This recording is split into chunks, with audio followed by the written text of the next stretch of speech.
Good morning everyone. Myself Dr. Devangi Dwivedi. Today I'll tell you about decalcification.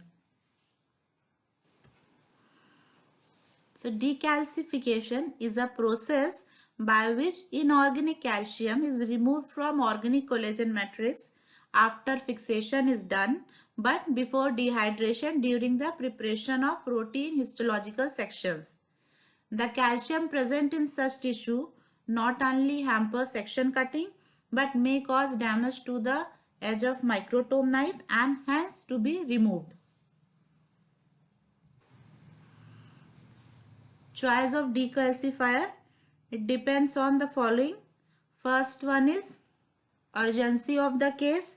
Second is degree of mineralization. Third is extent of investigation. And lastly it is staining technique required. Criteria of a suitable decalcifying agent. Point 1. It should be capable of complete removal of calcium from a tissue. It should not cause any damage to tissue cells and fibers. And lastly, it should not cause any kind of impairment to subsequent staining procedure. Methods of decalcification. There are three methods. First one is the chemical method. Simple aqueous solution of decalcifying agent is used. The amount used is 30 to 40 times of the tissue sample size taken in a glass container. It is kept in a water bath at room temperature, preferably 25 degrees Celsius. Intermittent shaking of the tissue in the decalcifying solution is done for a specified time depending on the type of agent used. The sample is tested for endpoint of decalcification process. Second is ion exchange resin method. An ion exchange resin is used. Ammonium form of sulfonated polystyrene resin is layered on the bottom of a container to a depth of half an inch. The specimen to be decalcified is allowed to rest on the resin. A decalcifying agent about 10 times the volume of the specimen is used. The resin helps to remove the calcium from the decalcifying agent, thus ensuring more rapid removal of calcium from the tissue. The resin can be regenerated after use by washing with dilute N/10 HCl acid followed by washes with distilled water. Then there is this electrophoretic method. It is a slower procedure but improves the quality of staining. In this method, a cathode and a anode is used. Calcium ions being positively charged are attracted towards negative electrode, that is the cathode. The electrolyte used is a mixture of equal parts of 8% HCl and 10% formic acid. Decalcifying agents. There are two major types. First is your acid reagents and the second one is chelating agents. Acid reagents are of two types. One is strong or inorganic acid. Examples are HCl acid and nitric acid. Then the second one is weak or organic acids. First, coming to strong or inorganic acid.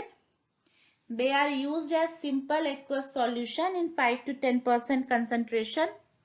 They decalcify rapidly but cause tissue swelling and can damage tissue stability if used for longer than 24 to 48 hours. Old acids are more damaging and should be replaced with fresh stock. They are more damaging to tissue antigens and enzymes may be totally lost.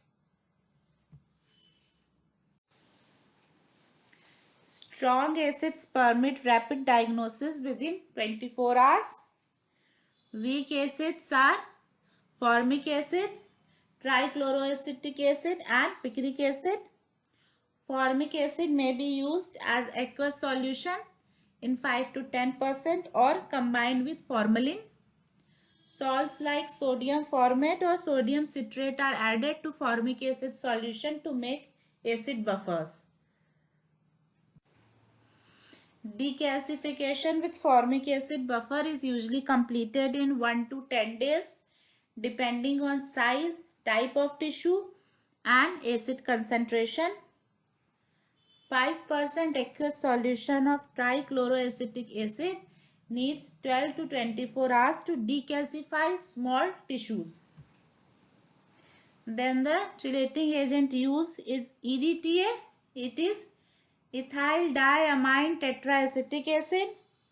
A solution containing EDTA 10 gram and distilled water 17 cc having pH 7 requires 4 to 40 days to decalcify a tissue depending on size. Was first described by Hellman and Lee in 1963. The solution needs to be renewed every week. This agent shows minimum artifact. Numerous formulas for decalcifying fluids commonly used are formic acid 90%, 100 ml and distilled water 900 ml. Gooding and Stewart's fluid, it was said in 1932, formic acid 90%, 100 ml plus formalin 50 ml plus distilled water 850 ml. Both the above solutions are suitable for routine use, giving reasonable speed with the minimum damage to tissue. Nitric acid decalcifying fluid contains 80 ml nitric acid and distilled water 900 ml. Its disadvantage is development of yellow color which interfere with subsequent staining. This may be avoided by use of 0.1% urea. It decalcifies rapidly and a little damage is done to the tissue if removed as soon as decalcification is complete. Now coming to the factors influencing the rate of decalcification. They are as following: concentration of the decalcifying agent, working temperature, agitation, suspension. So what is the decalcification endpoint? Chemical test. In this method, after the tissue has been in the decalcifying fluid for 6 to 12 hours, 5 ml of the fluid is taken out from the bottom of the container. 5 ml each of 5% ammonium hydroxide and 5% ammonium oxalate is added. The two solutions after mixed is allowed to stand for 15 to 20 minutes. Appearance of turbidity indicates that the specimen is not thoroughly decalcified. Absence of turbidity indicates complete decalcification and the tissue should be removed immediately.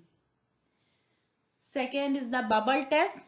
Acid reacts with calcium carbonate to produce a layer of bubbles on the surface of the specimen.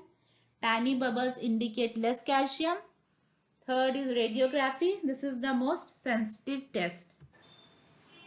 If not decalcified totally, areas of mineralization can be easily identified.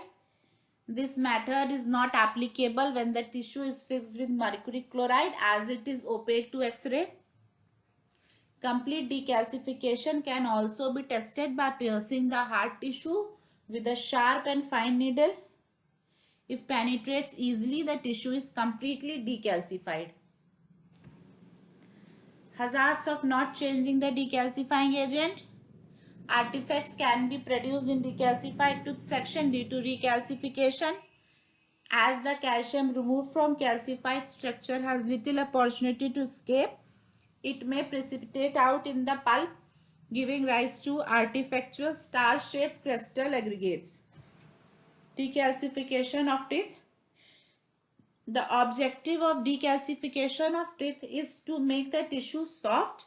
During the process, enamel is almost lost due to its high mineral content. Before decalcification, the tooth should be fixed whole in neutral buffers formalin. Adult tooth require 4 days fixation, and for young teeth where the base of pulp cavity is more open, 24-hour fixation may be adequate. The decalcifying agent most commonly used is 5% nitric acid or 10% formic acid. The fixed tooth is kept in the above decalcifying agent for 8 to 10 days, changing the solution daily. Brain in 1966 used 4 molar sodium acetate HCl buffer solution at pH 3.5 for 12 weeks for decalcification of a tooth. Smith in 1962 recommended 5% trichloroacetic acid as a decalcifier. Some workers prefer to decalcify with EDTA or buffer formic acid solution. Radiography is regarded ideal for following the progress and endpoint testing of decalcification. For removal of acid, the specimen is washed in running water for at least 24 hours after complete decalcification. After that, the specimen is taken through routine procedure like paraffin, plastic and Soleidine processing, sectioning and addition techniques. And that was all for decalcification. Thank you.